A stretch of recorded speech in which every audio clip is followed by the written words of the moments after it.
Higher education is in financial crisis, not just in the United States, but around the world. Many public universities are moving closer to a private university business model, only without significant endowments. In our case, the state of Missouri provided 68% of Missouri Southern State University's revenue back in 1972. That is now down to 31%, with little hope for a rebound. So I'm going to tell you the story of how a small state university in the American Midwest went about dealing with its financial crisis.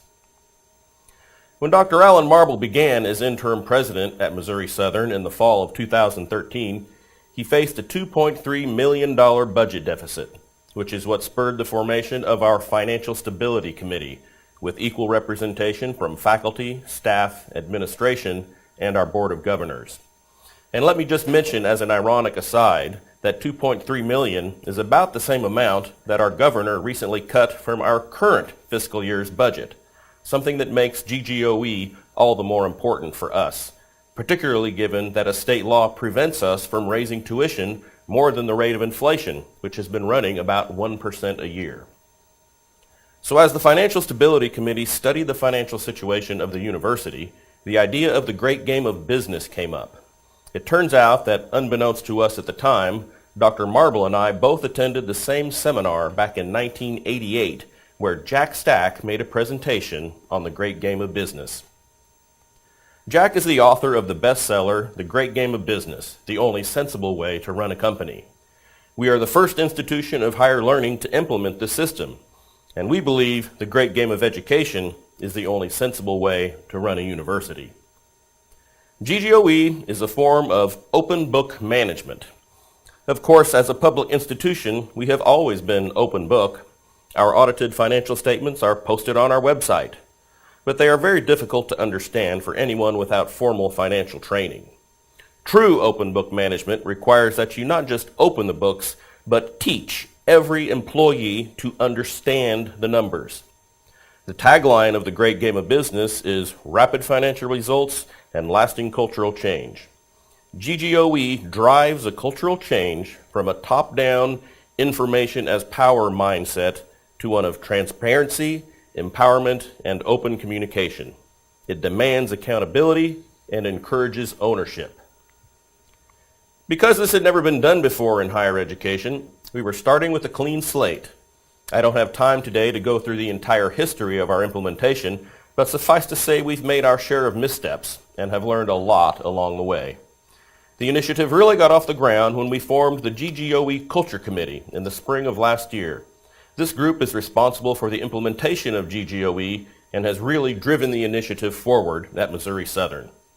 It is made up of 6 representatives each from faculty, staff, and administration, most of whom have been through training at the Great Game of Business. The Culture Committee created a number of subcommittees to carry out its task of effectively implementing GGOE.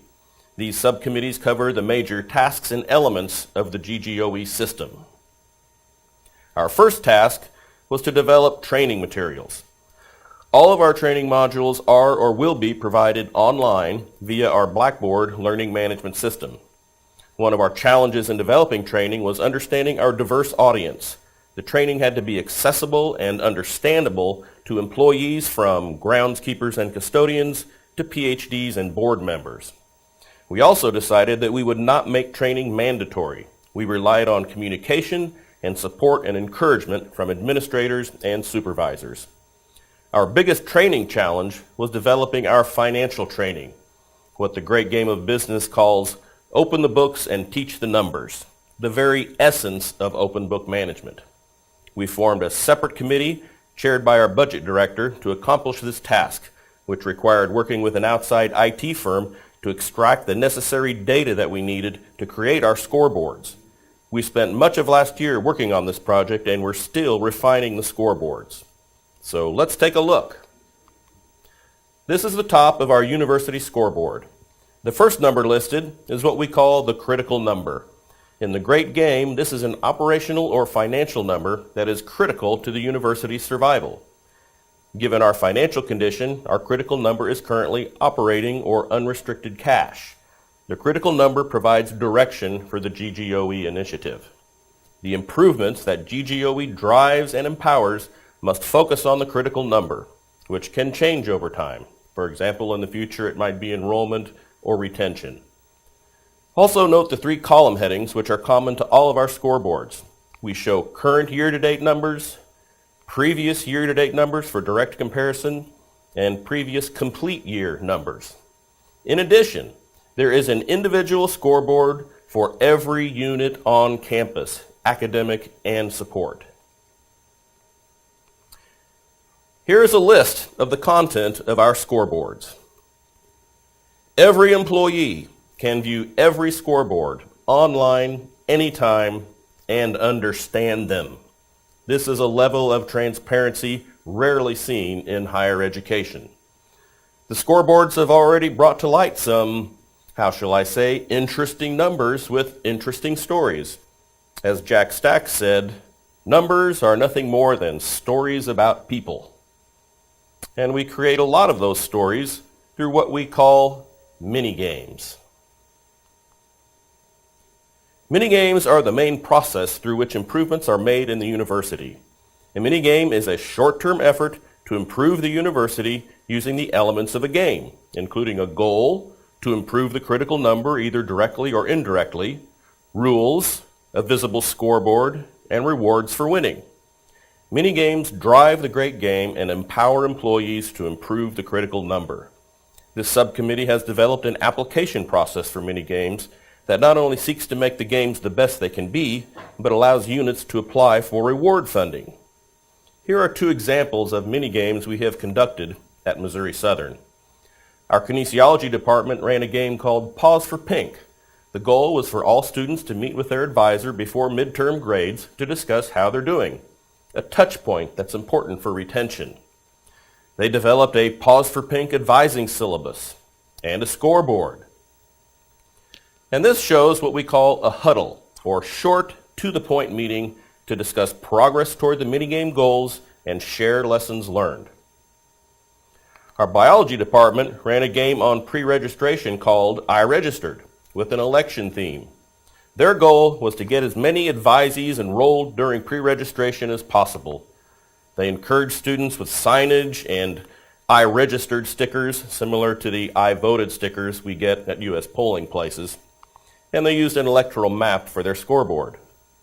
Employees are encouraged to be creative in their minigame themes, scoreboards, and rewards. Cash is discouraged as a reward. Rewards should be creative and, most of all, memorable. Minigames improve the critical number in the long run due to the Minigame Effect. This is a chart showing the performance of a minigame. It starts with the baseline performance, what has been achieved in the past. There is a focus period as the team works on their newly implemented game. This is followed by a plateau period, which typically happens after the minigame rewards have been given. And in the long term, there is a new normal at a higher level than the baseline. This is the minigame effect. For example, in the I Registered minigame, the baseline for getting students pre-registered was 76%, and they increased that to 84% with their minigame. We expect that they will consistently perform above the baseline level in the future. This increases retention and thus credit hours and our critical number, an indirect effect. And minigames are entirely employee-driven, which brings up a key tenet of the great game of education. The unit conducting the minigame develops the game, decides what critical metric they can influence and by how much, what rewards are appropriate, and runs the minigame. Minigames are not just a driver of organizational improvement, they are a driver of the cultural change that GGOE brings. Informed and empowered employees who make improvements together and own them. The transparency and cultural change of GGOE require effective communication. Our communication subcommittee is responsible for handling communication about all things GGOE. This includes a regular piece in our campus newsletter called The Game Plan. But a more formidable task for this committee has been the development of what we call our Huddle Rhythm. This represents a communication infrastructure for the university. The Huddle Rhythm keeps everyone informed, involved, and engaged in the progress of the game. The concept is that huddles cascade such that individual units hold their huddle to collect and discuss pertinent financial and operating information. And this is not a traditional staff meeting. GGOE huddles are short, packed with information, and have their own scoreboards. The pertinent information from the unit scoreboard is communicated up through divisional huddles to what we call the central huddle, our university council. Here, the impact is seen on our critical number, operating cash. This information is then communicated back to the campus community, and the rhythm continues. We are currently piloting our Huddle Rhythm in staff units over the summer. We will pilot with faculty departments this fall. And finally, we have our research subcommittee.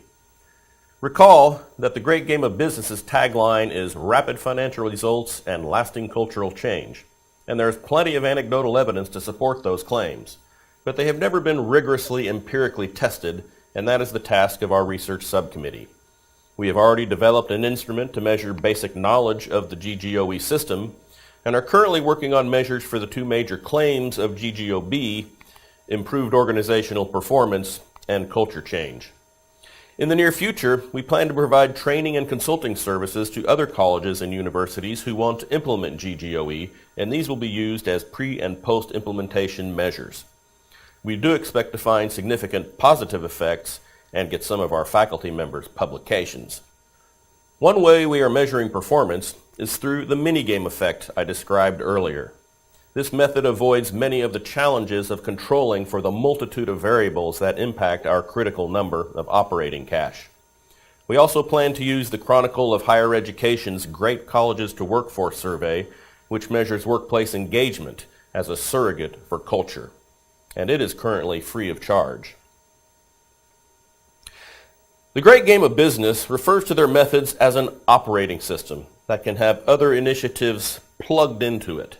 These are what we call our game changers, things we're doing that aren't a formal part of the Great Game of Business system. These efforts set us apart and enhance our GGOE initiative. The first is what we call Mo Solutions. This is our name for an online idea solicitation and tracking system. It is adapted from a local hospital's program, which has saved them tens of thousands of dollars. We have also integrated quality management techniques into our minigames. We have an industrial engineering technology program on campus, and a representative from that department sits on our minigame application review committee. As part of our financial transparency initiatives, we are evaluating responsibility center management techniques as well as zero-based budgeting. Our departmental budgets have rarely been examined, much less rejustified. And our financial transparency has brought to light numerous opportunities for improvement. I've already talked about our research subcommittee and our efforts there to develop empirical support for the effectiveness of GGOE. Finally, we are evaluating the use of Workplace by Facebook and Microsoft Teams as communication facilitators. They both offer a number of communication options, including live video, that can enhance our huddle rhythm and campus communication in general. So I conclude as I began with our leader. One of the basic tenets of the Great Game of Business is begin with the right leadership. Leaders must have a deep understanding of the initiative and the challenges that such transparency brings. Reading Jack's book is not enough. Dr. Marble has attended multiple training sessions at the Great Game of Business. And leaders must be committed and understand that implementing GGOE will cost in the short term, as employees are given time off to be trained and to work together to improve the university.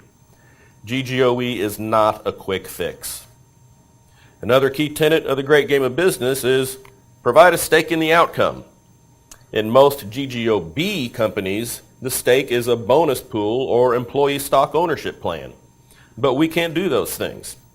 Nevertheless, our Board of Governors has established a goal for our critical number, operating cash, of 15% of total revenue. And if that amount is exceeded, we can return the difference to employees through a number of means, including across-the-board raises, one-time stipends, budget carry-forwards, increased faculty development, and others. So in addition to the stake of rewards and minigames, we do have a big picture stake in the game. And in spite of the $2.3 million our governor cut from our current fiscal year's budget, we are on a course to exceed our critical number goal.